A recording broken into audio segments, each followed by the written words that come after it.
Hello friends, welcome back to our channel. তো আমি চলে এসেছি আবার একটা নতুন রেসিপি নিয়ে। আজকে আমি আপনাদের সঙ্গে শেয়ার করব খাসির মাংসের চর্বি পকোড়া। তো আমার রান্নাটি আপনারা প্রথম থেকে শেষ অবধি দেখতে থাকুন। তো দেখুন, আমি এখানে কিছুটা পরিমাণে চর্বি নিয়েছি, প্রায় 1 বাটি পরিমাণে চর্বি নিয়েছি। আর আমি এখানে কিছু মশলা নিয়ে নিয়েছি। এখানে আমি নিয়েছি রসুন বাটা, আদা বাটা, ধনের গুঁড়ো, হলুদ গুঁড়ো, নুন, জিরের গুঁড়ো, কাঁচা লঙ্কা কুচি, আর নিয়েছি কিছুটা পরিমাণে পেঁয়াজ কুচি। ঝালটা আপনারা আপনাদের স্বাদ মতন নেবেন। দেখতে থাকুন আমি পরবর্তী রান্নাটা কিভাবে করি। তো আমি এখানে একটা বাটি নিয়ে নিয়েছি। এবার আমি এর মধ্যে চর্বিগুলোকে সব দিয়ে নেব।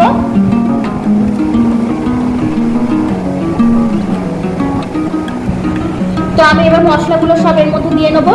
প্রথমে দিলাম কাঁচা লঙ্কা কুচি, পেঁয়াজ কুচি, স্বাদ মতন নুন, আদা বাটা, রসুন বাটা, ধনের গুঁড়ো, জিরের গুঁড়ো, হলুদ গুঁড়ো, সব কিছুকে দিয়ে নিলাম। তো আমি হাত দিয়ে এবার চর্বিটাকে মশলার সাথে খুব ভালো করে একটু মেখে নেব। খুব ভালো করে হাত দিয়ে আমি এটাকে একটু ম্যারিনেট করে চর্বিটাকে কিছু সময়ের জন্য রেখে দেব। তো খুব ভালো করে হাত দিয়ে মেখে নিচ্ছি।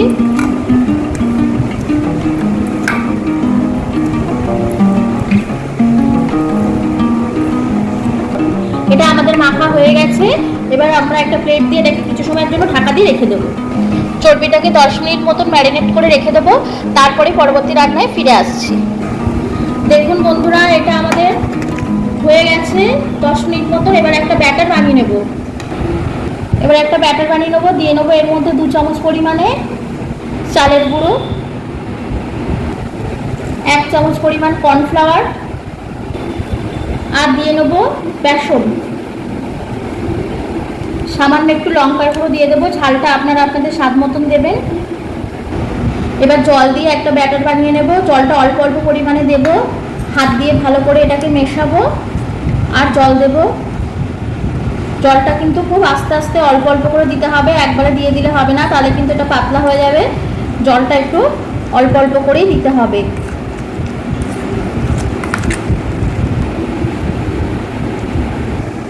তো আমার এখানে চামচ দিয়ে হলো না ভালোভাবে, ওই জন্য আমি হাত দিয়ে একটু ভালোভাবে মেখে নেব। আমি কিন্তু বেসনের গোলাটা খুব বেশি পাতলা করিনি, এইভাবে ঘন ঘন করে মেখে নেব আর একটু ভালো করে ফেটিয়ে নেব। তো হয়ে গেছে আমাদের বেসনের মাখাটা। এবার চলুন এগুলোকে সব ভেজে নেব।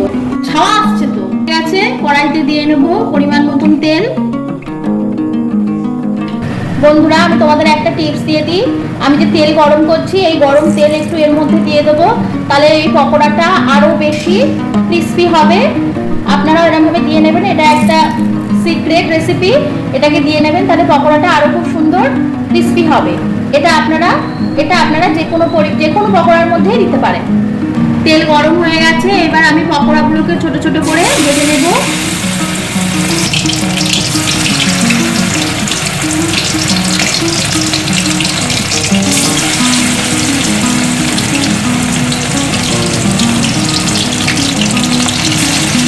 পকোড়াগুলো আস্তে আস্তে ভাজা হচ্ছে। একটু লো ফ্লেমে ভাজবো, নয়তো পকোড়াগুলো পুড়ে যাবে। মোটামুটি হয়ে গেছে। এবার আমি এগুলোকে একটু আস্তে করে উল্টে নেব।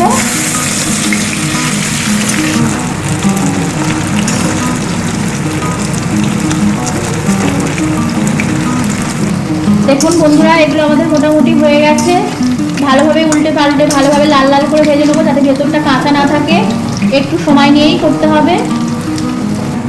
দেখুন বন্ধুরা, আমাদের পকোড়াগুলো রেডি হয়ে গেছে। এবার এগুলোকে সব তুলে নেব। দেখুন বন্ধুরা, রেডি হয়ে গেছে আমাদের খাসির মাংসের চর্বি পকোড়া। একটা আমি আপনাদের ভেঙে দেখাচ্ছি। দেখুন, একটু গরম আছে। দেখুন কত সুন্দর হয়েছে। আপনারাও ঠিক বাড়িতে এইভাবে ট্রাই করবেন, দেখবেন খুব সুন্দর টেস্ট হবে খেতে। আমার রান্নাটি যদি আপনাদের ভালো লেগে থাকে, লাইক করে দেবেন, কমেন্ট করবেন, শেয়ার করবেন, আর একটা সাবস্ক্রাইব করে আমার পাশে থাকবেন।